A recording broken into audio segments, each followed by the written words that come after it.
I was introduced to radical Islam when I was 10 years old, when the Muslims blew up my home as they shouted Allahu Akbar, bringing it down and burying me under the rubble wounded.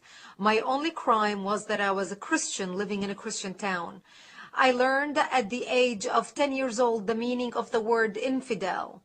I had a crash course in survival, not in Girl Scouts, but in a bomb shelter where I lived for 7 years of my life, without electricity, with no water, and very little food. To get some food, I would crawl out under the bombs and the snipers' bullets to gather grass to eat, and we would crawl to a nearby spring to get some water. At the age of 13, I dressed in my burial clothes, getting ready to go to bed at night, waiting to be slaughtered at the hands of the Muslims. And by the age of 20, I had buried most of my friends who were killed by Muslims. And we were not Americans living in New York, and we were not British citizens living in London. We were Arab Christians living in Lebanon. I come from Lebanon. Many people do not realize that Lebanon used to be the only majority Christian country in the Middle East. We were open-minded, we were fair, we were tolerant, we had open border policy, we welcomed everyone into our country because we wanted to share with them the westernization which we had created in the heart of the Arabic world in the Middle East.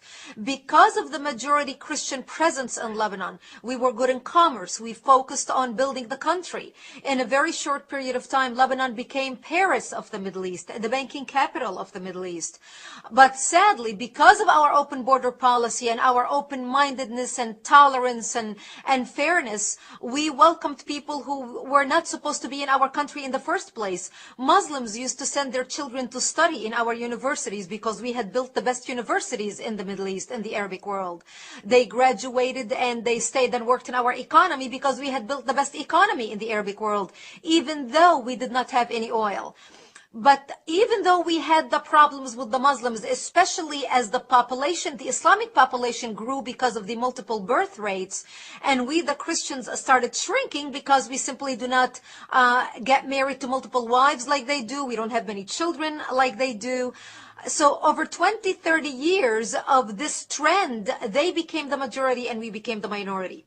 But we always had the problems maintained between the Christians, who have become the minority, and the Muslims, who have become the majority, until the influx of the Palestinians out of Jordan, which we as a civilized country, as an open-hearted country, took them in. Here we took in a group of Palestinian terrorists.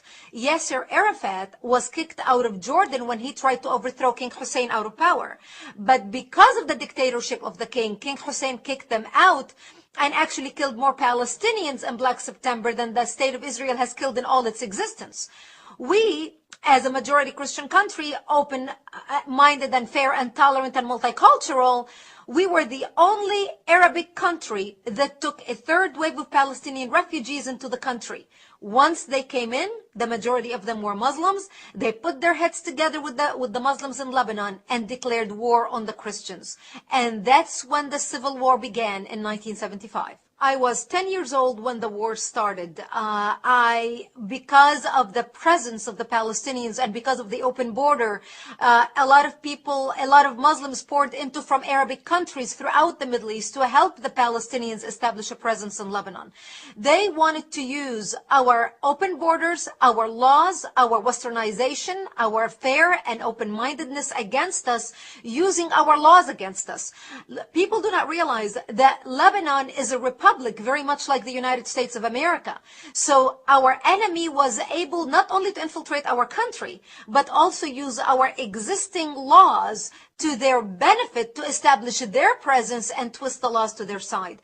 And we had many people in the country, including many Christians, who actually marched with the Palestinians and the Islamists, asking for more Islamic representations in the government for them, thinking that they're taking on the cause of the underdog. However, once the massacring began in 1975, once the Muslims became the majority and started taking over Christian cities and towns and killing them, that's when they would walk into the Christian homes.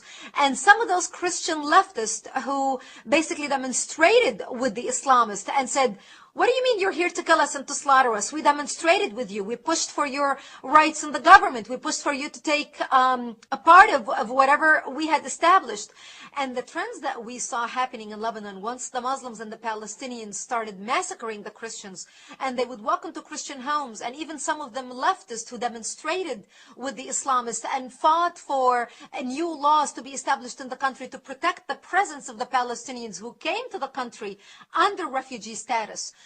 The Muslims would kill them, and they would tell them, you were as infidels as any other infidel, and you deserve nothing but death. And those stories we heard from those who fled and came to our area, which was the last Christian area left in southern Lebanon. And this was the price that we paid for our open-mindedness and our tolerance of those who came into our country, who had no intention of assimilating with us, who had no intention in becoming a part of the Lebanese society and advancing with our Western advancement in the Middle East, but wanted to come, and once they became the majority, wanted to impose their backwardness, their way of life, their way of being on us, which brought our culture down.